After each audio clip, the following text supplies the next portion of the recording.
Hi loves, my name is Janee Antoinette and today we will be doing a little bit of soft spoken ASMR. I'm sorry if you guys can hear the cars. I waited till 1 a.m. but the streets are still awake. It's Cinco de Mayo weekend, so you know the streets are active right now. I am going to be doing soft spoken ASMR. This is my first time doing soft spoken ASMR, so it might go in and out of a whisper. So just bear with me guys. This is my first time. Let me know if you guys like the soft spoken or if you like the whisper ASMR better. I like soft spoken sometimes, but I get told I have a soft spoken voice all the time, so I just feel like my regular voice would be better versus my whisper. I don't know. Let me know what you guys think. Today we'll be doing a little bit of reading. We're going to be reading Harry Potter and the Sorcerer's Stone by J.K. Rowling. My brother got me this book series, the entire set, for Christmas 2 years ago, and I still haven't read it. I'm on the first book. I'm on chapter 3. I've been reading the series ASMR style.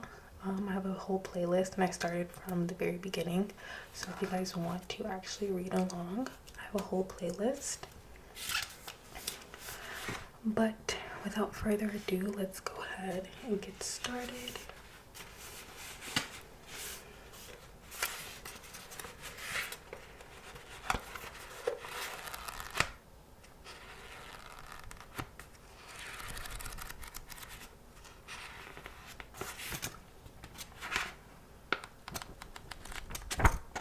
Do you guys like page turning and paper sounds? I kind of like that one. It sounds like a tape rewinding. We are on page 39.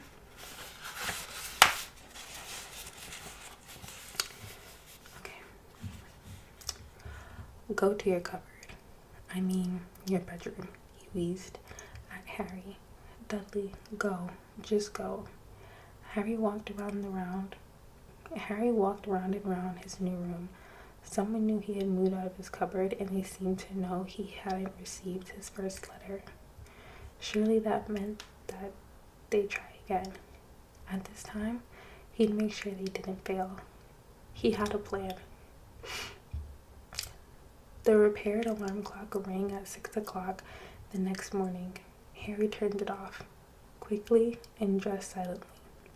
He mustn't wake the Dursleys. He stole downstairs without turning on any of the lights. He was going to wait for the postman on the corner of Privet Drive and get the letters for number 4 first. His heart hammered as he crept across the dark hall toward the front door. Ah! Harry leapt in the air. He trotted on something big and squashy in front of the doormat. Something alive. Slipped on upstairs. Into his horror, Harry realized that the big squashy something had been his uncle's face. Uncle Vernon had been lying at the foot of the front door in a sleeping bag, clearly making sure that Harry didn't do exactly what he'd been trying to do. Sneaky Harry.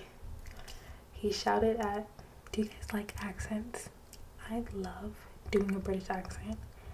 Would you guys like an ASMR reading in a British accent? Because I feel like that would be really good. Let me know. He shouted out at Harry for about half an hour and then told him to go make a cup of tea. Harry shuffled miserably off into the kitchen, and by the time he had got back, the mail had arrived right into Uncle Vernon's lap. Harry could see 3 letters addressed in green ink. I want it, he began, but Uncle Vernon was tearing the letters into pieces before his eyes. He's so lame. Like, he's been lame this whole book. Uncle Vernon didn't go to work that day. He stayed at home and nailed up the mail slot.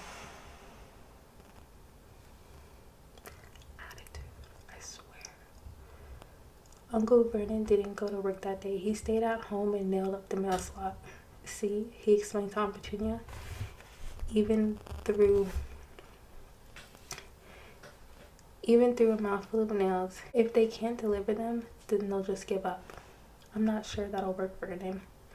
Oh, these people's minds work in strange ways, Petunia. They're not like you and me, said Uncle Vernon, trying to knock in a nail with the piece of fruitcake Aunt Petunia had just bought him. On Friday, no less than 12 letters had arrived for Harry. As they couldn't go through the mail slot, they had been pushed under the door, slotted through the sides, and a few even forced through the small window in the downstairs bathroom. Uncle Vernon stayed at home again. After burning all the letters, he got out a hammer and nails and boarded up the cracks around the front and the back doors so no one could go out. He hummed, "Tiptoe through the tulips." I wonder if that's the same song. But he hummed "Tiptoe through the tulips" as he worked and jumped out of small noises. I don't think that's the same. Tiptoes to... Is that the song? Tiptoes through the tulips? That's not that. I'm tweaking. On Saturday, things began to get out of hand. 24 letters had arrived. 24 letters to Harry found their way into the house, rolled up and hidden in each side of the 24 eggs that their very confused milkman had handed Aunt Petunia through the living room window, while Uncle Vernon made furious telephone calls to the post office, into the diary, trying to find someone to complain to. Aunt Petunia shredded the letters in her food processor.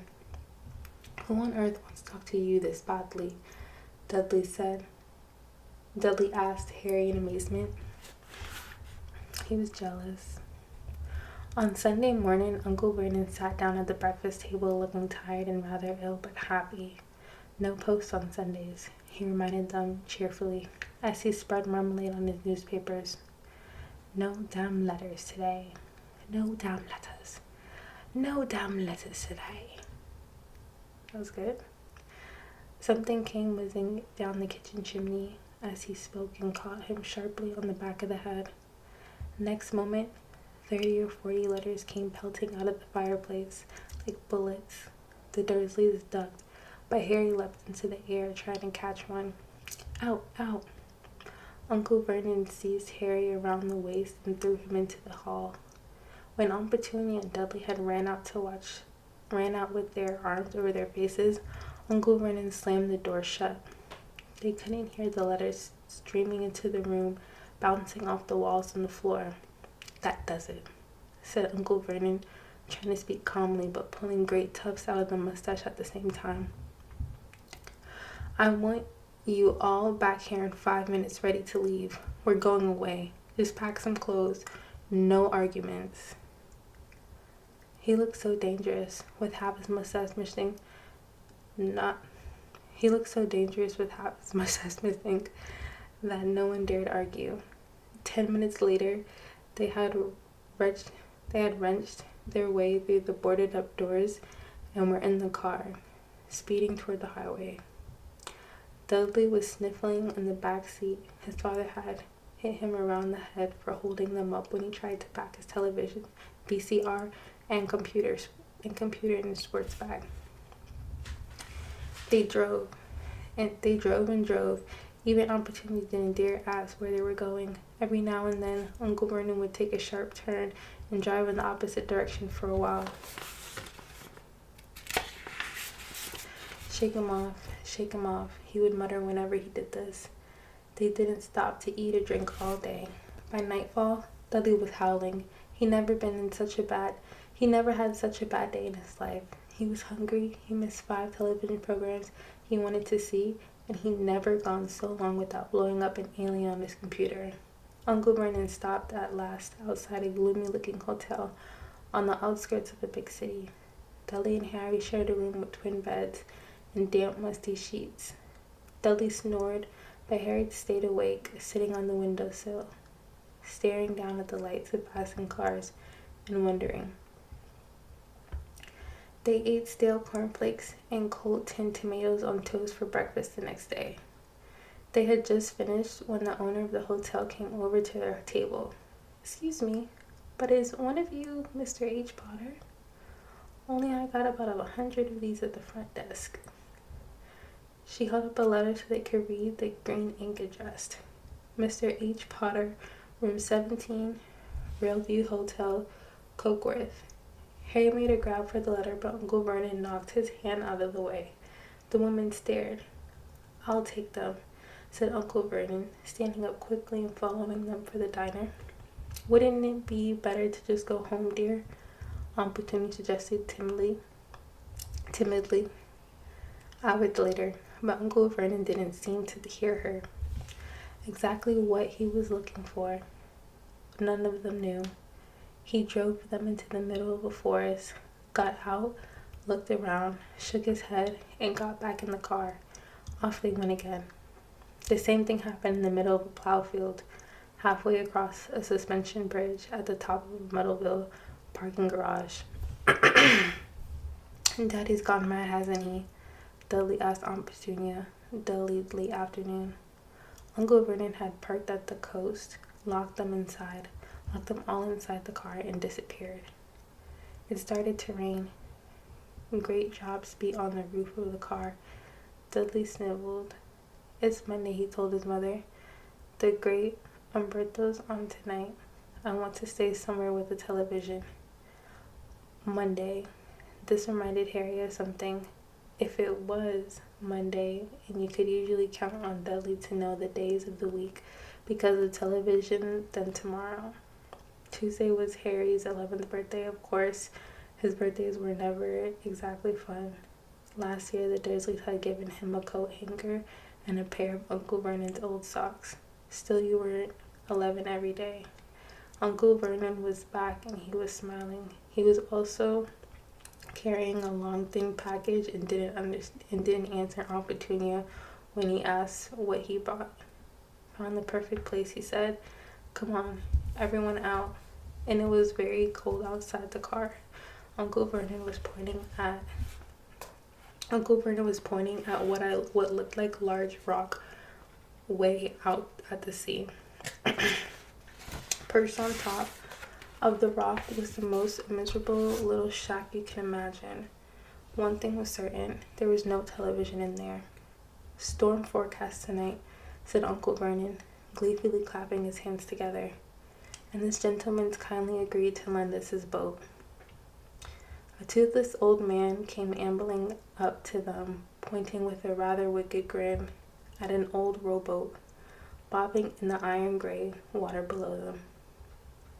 I've already got us some rations, said Uncle Vernon, so all aboard. It was freezing in the boat. Icy sea spray and rain crept down their necks, and a chilly wind whipped their faces. After what seemed like hours, they reached the rocks where Uncle Vernon, slipping and sliding, led the way to the broken-down house. The inside was horrible. It smelled strongly of seaweed.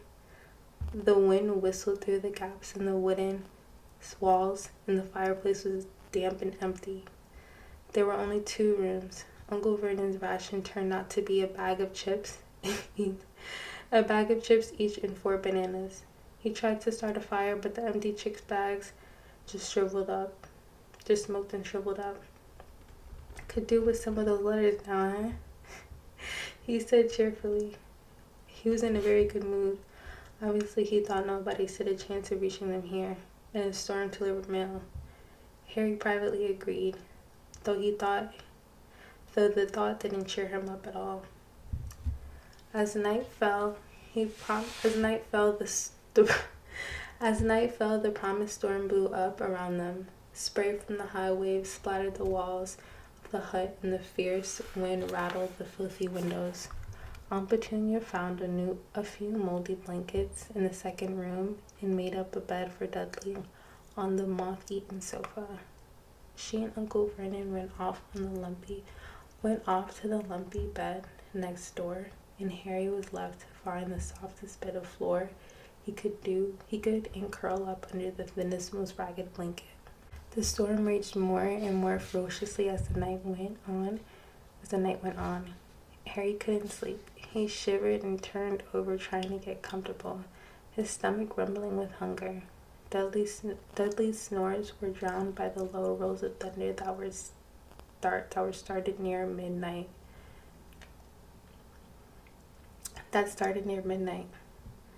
The lightened dial of Dudley's watch, which was dangling over the edge of the sofa on his fat wrist, told Harry he'd be 11 in 10 minutes' time.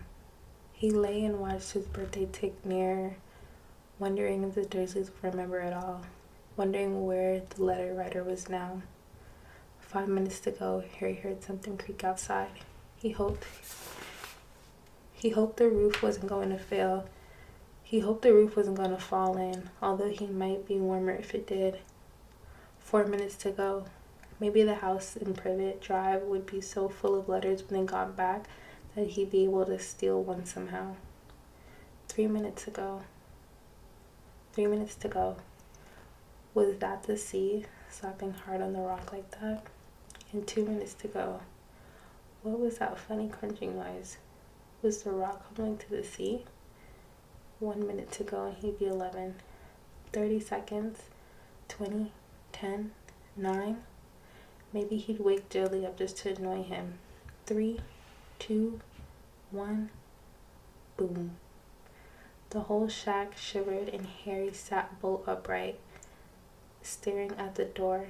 Someone was outside, knocking to come in. Alright guys, thank you so much for watching. I'm gonna end the reading here. Let me know how you guys like these soft-spoken ASMR, or if you prefer the whisper ASMR, let me know in the comments below. I am going to be doing another Harry Potter whisper video of the next chapter, so if you guys want to see that, stay tuned for the next video. If you guys like this video, please make sure to give it a thumbs up and comment down below. Also subscribe to the channel. I'm posting videos every Wednesday, so if you guys want to see more ASMR videos from me, any trigger videos, let me know what videos you guys want to see in the comments down below. And also let me know, like I said, if you guys like these soft-spoken ASMR or if you like the whisper ASMR. I personally like whisper better, but I just wanted to try the soft-spoken ASMR. And yeah, I hope you guys enjoyed the video.